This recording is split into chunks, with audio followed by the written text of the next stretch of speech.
지난 6일에는 뉴욕타임스의 도쿄 지부장이 일본 정부의 실태를 전 세계에 폭로하여 일본 전체가 발칵 뒤집히는 일이 발생하기도 했습니다. 2009년 도쿄 지부장이 취임한 그는 어느 날 일본 총리실의 언론 담당 공무원에게 연락을 받았는데요. 그가 취임하기 전 뉴욕타임스의 도쿄 지부장이었던 미국인이 일본 정부에 대한 비판 기사를 기고한 적이 있는데, 만약 앞으로 일본 정부와 잘 지내고 싶다면 전임자가 기고했던 일본 비판 기사에 대한 정정 기사를 내보내달라는 요구였습니다. 사실상 일본 정부에서 뉴욕타임스의 새로운 지부장에게 잘만 하면 앞으로 특혜를 제공해줄 수도 있다는 제안이기도 했습니다. 하지만 그들은 상대를 잘못 골라도 한참 잘못 골랐죠. 하필이면 이 신임 지부장이 이전에 있었던 곳이 중국의 베이징이었던 것입니다. 그가 베이징에서 근무할 때도 역시 중국 공산당이 그에게 똑같은 제안을 한 적이 있었습니다. 이전의 근무자가 중국 공산당을 비판하는 기사를 썼는데 이것을 정정하는 기사를 써주면 앞으로 공산당에서 해줄 수 있는 편의는 모두 제공해주겠다 라고 말이죠. 하지만 그는 이러한 중국 공산당을 단박에 거절하고 베이징에 근무하는 동안 중국 공산당에 대해 수많은 비판과 고발 기사를 작성했던 인물입니다. 그런 그에게 일본은 중국 공산당과 똑같은 일을 저지른 것이죠. 지금 설마 중국과 똑같은 짓을 하는 겁니까? 일본 정부의 은밀한 제안에 답했던 그의 말로 사실상 거부의사였다 할 수 있습니다. 이에 당황한 일본의 공무원은 우리는 중국 공산당과 다르다 라는 말만 반복할 뿐이었는데요. 이후 뉴욕타임스는 이 지부장이 근무하는 6년 동안 단 한 번도 일본의 총리와 인터뷰를 하지 못하는 보복을 당했습니다. 그리고 이 사실이 최근 폭로됨으로써 전 세계는 일본 정부와 언론의 부패에 충격을 받고 있는 것이죠. 사실 일본은 뉴욕타임스를 건드린 것부터 잘못됐었습니다. 뉴욕타임스는 그동안 미국은 물론이고 세계 각국의 치부를 폭로하기로 유명한 매체이기 때문입니다. 2018년 3월의 뉴욕타임스 메인 페이지에는 더 이상 간과해서는 안 된다라는 제목으로 한 사람의 부고 기사가 실렸습니다.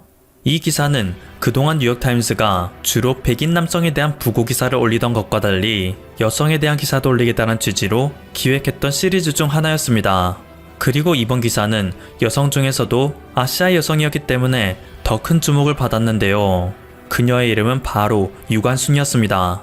순국 98년 만에 타국의 언론 메인에 이름을 올린 그녀는 일본의 식민 통치에 저항한 한국의 독립운동가로 소개되었습니다. 뉴욕타임스에서는 총 8페이지에 걸쳐 유관순 열사 일대기와 독립활동을 상세히 소개했고, 이 사실을 알게 된 일본 정부는 맹렬히 항의했으나 뉴욕타임스는 일본의 항의를 가뿐히 무시할 뿐이었습니다.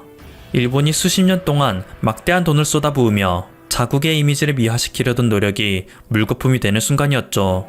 올바른 역사를 잊지 않는 자들이 있는 이상 일본의 계획은 앞으로도 꾸준히 실패할 것입니다. 당장 일제강점기 당시만 해도 한반도의 억울한 식민지 생활에 공분하여 이를 세계에 알리려는 외국인들도 있었단 말이죠. 1904년 영국의 신문사 데일리 크로니클의 특파원 자격으로 한반도에 파견되었던 나이에 베델 역시 그러한 경우입니다. 당시 일본 제국주의 동맹이었던 영국은 그가 친일 기사를 써주길 바랐으나 베델은 한반도의 실상을 알게 된 후 도저히 그럴 수 없었습니다. 덕수궁 화재는 일본이 저질렀을 확률이 매우 높다 라는 기사를 쓰고 신문사에서 잘리게 되었습니다. 이후 그는 민족 계몽 독립운동가들의 도움을 받아 구한말의 대표 정론지인 대한매일신보를 창간했고, 이를 통해 일본의 제국주의 식민지 정책을 매일 비판하였습니다. 영국인들은 치외 법권의 보호를 받을 수 있었기에 일본 제국은 이것을 함부로 건들 수 없었고, 이 대한매일신보의 존재로 인해 항일 여론은 광복의 순간까지 명맥을 유지할 수 있었습니다. 대한매일신보는 국제보상운동을 돕기도 하며 비밀 항일단체였던 신민회의 본부가 되었습니다. 이외에도 그는 일본이 한반도의 문화를 강제로 침탈하는 기사도 작성하며 세계에 대한 고발을 끊이지 않았고, 그 결과 경천사 10층 석탑은 일본에게 빼앗겼다 우리 품으로 다시 돌아오는 성과를 거두기도 했습니다. 이러한 그를 눈엣 가시로 여겼던 일본의 이토 히로부미는 온갖 방법을 동원하여 그를 한반도에서 추방했습니다. 영국 영사관에는 막대한 로비금을 건네어 그를 감옥에 가두는 데 성공했죠. 이후 그는 이곳저곳 옮겨다니고 재판을 받다 쇠약해진 육체로 인해 세상을 뜨고 말았는데요. 겨우 37이라는 젊은 나이였습니다. 눈을 감기 전까지도 한국의 미래를 걱정했던 그는 나는 죽을지라도 대한민국 신분을 영생케 하여 한국에 있는 동포들을 구하여라는 유언을 남겼습니다. 그리고 먼 훗날 일본으로부터 독립한 대한민국은 그의 공로를 기리며 그를 독립유공자로 선정, 건국 훈장 대통령장으로 안치하였습니다. 오늘날 세계 곳곳에 마술을 뻗치며 이미지 세탁을 하고 있는 일본에게 있어 최대의 적은 대한민국입니다. 대한민국이야말로 그들의 진짜 모습을 가장 잘 알고 있으며 악랄했던 일본 역사의 산 증인이기 때문이죠. 그래서 한국은 지금 이 순간에도 일본의 각종 전쟁 범죄를 세계에 알리고 있습니다. 일본은 한국이 거짓말쟁이라며 이를 부정하고 있으나 한국의 영향력이 증대됨에 따라 일본의 추악함을 알아가는 세계인은 더욱 많아지고 있습니다. 이에 일본은 최근 전략을 수정하였습니다. 눈에는 눈, 이에는 이 전략에 나선 것인데요. 다음은 요즘 일본이 유튜브 광고를 통해 폭로하고 있는 한국의 뒷모습입니다. 한국군에 의해 나는 3번이나 강제로 출산당했다.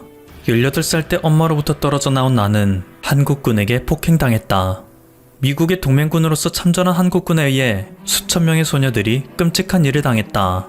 현재 베트남에는 5천에서 3만 명에 달하는 한국과 베트남의 호녀라들이 존재한다. 한국은 일본에게 끊임없이 사죄와 배상을 요구하고 있지만 정작 사죄해야 하는 것은 한국, 그들 자신인 것이다. 한국이야말로 일본과는 비교도 할 수 없을 만큼 잔혹한 행위를 일삼은 국가이다. 만약 이 내용이 전 세계에 알려지게 된다면 한국의 정부는 붕괴할 것이고 독립국이라는 지위를 상실하게 될 것이다. 그런데 정작 이러한 내용은 일본의 미디어에서 보도되지 않는다. GHQ가 일본의 사상을 개조하고 정신을 파괴하고 있기 때문이다. GHQ는 과거 연합군이 일본을 와해시키기 위해 만든 조직입니다. 때문에 일본의 우익들은 이들에 대해 큰 반감을 갖고 있고 자신들이 거부감을 느끼는 세상의 모든 흐름은 이 GHQ가 주도하고 있다는 망상을 합니다. 일본의 우익들은 일본이 한국에게 여론전에서 불리해지는 이유 역시 GHQ에 있고 한국은 GHQ에게 매년 수천억 원의 로비를 하고 있다는 황당한 망상을 품고 있는 것입니다. 그리고 이번 영상에서는 베트남전 참사라는 자극적인 소재를 활용함으로써 한국의 이미지를 깎아내리라는 것인데요. 사실 이것에도 논란의 여진이 있습니다. 물론 한국에서도 베트남전 때 한국군이 행한 일에 대해 반성해야 한다는 목소리가 나오고 있긴 합니다. 그런데 베트남은 우리가 승전국이므로 한국에게 사과받을 이유가 없다 라는 입장을 취한 바가 있습니다. 또한 베트남전에 참전했던 우리 군인들은 하늘을 맹세코 우리는 그런 짓을 한 적이 없다며 억울함을 호소하고 있습니다. 실제로 한국군 맹호부대가 베트남의 고자이에서 양민 학살을 한 사실을 증언한다는 벽화를 보면 가해 군인의 오른쪽 어깨에 표본 마크가 달린 것을 볼 수 있는데요. 이 마크는 맹호부대의 마크가 아닙니다. 당시 남베트남의 레인저 부대가 사용했던 마크이죠. 이외에도 한국군의 대표적인 만행으로 지적되었던 린손사 학살 사건 역시 한국, 미국, 베트남의 공동조사 아래 베트콩의 자작극임이 드러난 지 오래입니다. 수많은 사례 중 오직 사실로 드러난 것은 비둘기 부대의 김종수 소위에 의해 베트남 양민 6명이 베트콩으로 오인 사살된 김종수 소위 학살 사건이 유일합니다. 하지만 일본의 극우 세력들은 거짓된 역사를 계속 만들어냈고 국내에서도 일부 사람들이 이 사실을 자신의 이익을 위해 과장시킴으로써 마치 한국군이 실제로 베트남에서 끔찍한 일을 행한 것이 역사적 진실인 것 마냥 알려져 있는 것입니다. 물론 역사적 기록이 제대로 남아있지 않기에 현재 시점에서 무엇이 진실인지는 알기 어렵습니다. 실제로 그런 만행이 존재했을 수도 있습니다. 하지만 오직 우리 대한민국의 번영을 위해 낯선 땅에 목숨을 걸고 파견 갔던 우리 군인들을 아무런 근거 없이 비난하는 것은 결코 옳지 않습니다. 과거 한국의 드라마 피노키오에는 억울하게 컨닝의 누명을 쓴 주인공의 모습이 나왔습니다. 제가 왜 하지도 않은 짓에 반성문을 써야 합니까? 전부 사실이 아닙니다. 다 헛소문입니다. 그것을 증명할 수 있나? 그걸 왜 제가 증명해야 합니까? 내가 증명해야지. 내가 소문의 당사자니까. 그런가요? 저는 지금 여기를 나가면 선생님과 윤 선생님이 바람났다고 소문내겠습니다. 제가 두 눈으로 직접 봤다고요. 어디 한번 사실이 아니란 걸 증명해 보시죠. 선생님께서 소문의 당사자이시지 않으십니까?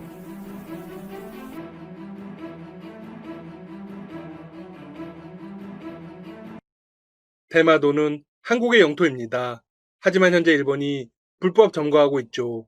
많은 국민들이 대마도를 되찾아와야 한다고 부르짖고 있습니다. 네, 반드시 그래야 합니다. 하지만 현실적으로 가능한 일일까요? 가능하다면 어떤 방법을 통해서 가지고 올 수 있을까요? 오늘은 그 방법에 관해서 이야기해 볼까 합니다. 우선 대마도와 한국, 일본의 역사적 관계에 대해 간단히 설명을 드리겠습니다. 일본이 언제 대마도를 빼앗아 갔는지가 중요하기 때문입니다. 대마도는 원래 단일 국가였습니다. 하지만 혼자서는 생존할 수 없는 나라였죠. 섬의 대부분이 임야로 되어 있어서 척박하기 때문입니다. 대마도는 현재도 농업 인구가 거의 없습니다. 상당수의 주민들이 관광업에 종사하고 있죠. 대마도는 오래전부터 한국과 일본의 무역에 의존해서 살아가다가 사실상 우리의 속국이 되었습니다. 하지만 지배력을 강화하지 않은 탓에 일본인들이 마음대로 기웃거리는 섬이 되어버렸죠. 세종에게 왕권을 넘긴 태종 이방원은 왜구의 소굴이 되어버린 대마도의 정벌을 결정했습니다. 대마도는 본래 우리나라 땅인데 다만 궁벽하게 후벼지고 비좁아 누추하므로 외놈들이 거류하게 두었다. 개같이 도적질하고 쥐같이 훔치는 버릇을 가지고 경인년으로부터 변경해서 날뛰기 시작하여 마음대로 군민을 살해하며 부모 형제를 잡아가고 그 집에 불을 질러서 고아와 과부가 바다를 바라보고 우는 일이 해마다 그칠 날이 없다. 대마도 원정을 끝낸 태종은 병조판서에게 명예서계를 보내도록 했습니다. 서계에는 대마도가 경상도의 계림에 예속하고 본래 조선 땅이라고 적혀 있습니다. 이후 대마도는 조선의 속주가 되었습니다. 이는 세종실록에 나옵니다. 하지만 임진왜란 이후 관계의 변화가 생기게 됩니다. 대마도는 조선과 일본의 무역에 의존해 생계를 유지했는데 전쟁으로 두 나라의 외교 관계가 단절된 것입니다. 조선은 전란의 수습과 더불어 남쪽의 경계를 강화했습니다. 대마도는 주 수입원을 잃게 되었죠. 이후 대마도는 일본의 각 지역과의 중개무역에 더욱 의지하게 됩니다. 네, 조금씩 일본으로 무게의 주가 기울어지기 시작한 것이죠. 임진왜란 이후 도쿠가와 이에야스가 열도를 통일합니다. 일본에는 에도막부가 들어서죠. 에도막부는 조선이 방심한 틈을 타 지배권을 더 강화합니다. 대마도가 일본의 영토로 완전히 넘어간 건 메이지 유신 때입니다. 근대화 과정에서 불법으로 편입시켜 버립니다. 대마도의 외교권을 포함한 모든 권한을 일본 정부가 빼앗아가고 관리도 파견했습니다. 대마도에 대한 점유가 이루어진 기간을 대부분 역사학자들이 이때로 보고 있습니다. 그러면 지금부터는 실질적인 국제재판 이야기를 해보겠습니다. 한국이 대마도를 가지고 오려면 국제재판에 회부하는 게 가장 현실적입니다. 일본이 스스로 내놓을 리 없고 전쟁을 벌일 수도 없기 때문입니다. 대마도와 비슷한 사례가 주변 국가에도 있었습니다. 바로 싱가포르와 말레이시아의 페트라브랑카 영유권 다툼이죠. 페트라브랑카는 길이 137m, 폭 60m의 아주 작은 무인도로 두 나라 사이에 있습니다. 두 나라는 섬의 영유권을 놓고 1980년부터 28년간 분쟁을 벌였습니다. 말레이시아가 들고 온 증거는 태고 때부터 섬이 조우르 왕국의 영유권에 있었다는 역사적 문헌 등입니다. 반면 싱가포르는 영국 식민지 독립 이후 치료 지배를 계속해 왔다는 점을 내세웠습니다. 어떻게 보면 말레이시아가 한국의 입장과 비슷하고 싱가포르가 일본의 입장과 맞물립니다. 두 나라는 합의에 이르지 못했고 결국 국제사법재판소에 제소를 결정했습니다. 국제사법재판소는 말레이시아가 1953년 이래 1979년까지 단 한 번도 싱가포르의 시료 지배를 반박하지 않았다고 결론을 내렸습니다. 반면 싱가포르는 섬 주변 해역에서 해남 및 조난 선박 사건을 꾸준히 조사해 왔습니다. 또한 싱가포르 정부의 발간문 등에 이 섬에 대한 영유권을 기술하고 있었다는 점을 높이 평가했죠. 결국 2008년 5월 공식적으로 싱가포르의 영토가 되었습니다. 한국과 비슷한 입장인 말레이시아는 패소를 했습니다. 하지만 중요한 건 그게 아닙니다. 그들이 왜 졌는지 봐야 하죠. 네, 싱가포르의 행위에 침묵했기 때문입니다. 따라서 적절한 반응을 계속 해야만 합니다. 일본이 독도를 향해서 계속 도발을 하는 이유도 여기에 있습니다. 자, 그러면 한국은 어떻게 행동해야 할까요? 일본이 대마도를 자신들의 영토로 강제 편입시킨 이후 우리가 무엇을 했는지에 집중해야 합니다. 근현대 역사에서 대마도와 관련해 가장 많은 요구를 한 인물은 이승만 대통령으로 기록되어 있습니다. 이 대통령은 건국 첫 기자회견에서 이렇게 말했다고 합니다. 우리는 일본의 대마도를 한국에 반환할 것을 요구할 것이다. 대마도는 상하도의 두 섬으로 되어 한일 양국의 중간에 위치한 우리 영토인데 350년 전 일본이 불법으로 탈취해 간 것이다. 이후 일본 측이 반발하자 다시 한번 더 문제를 제기했습니다. 1949년 1월 8일 연두회견이라고 합니다. 대일배상 문제는 임진왜란 때부터 합산하여야 한다. 특히 대마도는 별개로 하여 취급되어야 할 것이다. 대마도가 우리 섬이라는 것은 더 말할 나위도 없거니와 350년 전 일본인들이 그 섬에 침입하여 왔고 도민들은 민병을 일으켜 일본인과 싸웠다. 대통령은 대마도 곳곳에 건립된 비석을 예로 들었습니다. 포츠담 선언을 언급하며 일본이 영토 반환을 약속했다는 점도 강조했죠. 이는 상당히 중요한 행동입니다. 강제 편입 이후 한국이 적극적으로 움직였다는 걸 증명하기 때문입니다. 앞으로 자료들을 계속해서 찾아야 합니다. 근대 이전의 자료는 대부분 대마도를 조선의 영토로 표시하고 있습니다. 이는 일본에서 발견되는 자료도 마찬가지입니다. 대마도가 한국의 땅이었다는 사실은 의심할 여지가 없죠. 일본이 빼도 박도 못할 증거도 사실 있습니다. 바로 삼국 접양지도입니다. 이 지도는 일본이 미국에게 강제 개항 당시 영토 협상을 하며 사용된 지도입니다. 이 중요한 지도에 대마도는 조선 영토라고 표시되어 있습니다. 이는 일본이 공식적으로 인정한 것입니다. 또한 국제적으로도 공인되었기 때문에 일본이 조선에게서 강제로 대마도를 빼앗아갔다는 걸 증명할 수 있습니다. 불법 행위의 명백한 증거죠. 일본은 1860년대 오가사와라 제도를 두고 미국과 분쟁하던 당시 삼국 접양 지도의 프랑스 어판을 증거로 제시하여 영유권을 인정받았습니다. 네, 울릉도와 독도, 대마도가 조선의 영토로 기록된 그 지도를 통해서 말이죠. 따라서 한국은 대마도가 우리 영토로 표기되어 국제조약에서 사용된 1862년 삼국 접양지도 프랑스 어판의 제작 시기를 결정적 기일로 보아야 합니다. 그리고 이 시기에 대마도의 영토권을 증명해야 하죠. 적극적으로 움직여야 합니다. 계속해서 한국이 영유권을 주장하고 증거를 내세워야 국제사법재판소에서 승소할 수 있습니다. 지금도 늦지 않았습니다. 물론 국제사법재판이 영토 분쟁의 완벽한 해결을 가지고 오지는 않습니다. 판결을 강제로 집행하는 기구는 없기 때문입니다. 하지만 재판의 결과를 받아들이지 않으면 국제적인 신뢰도가 추락하게 되겠죠?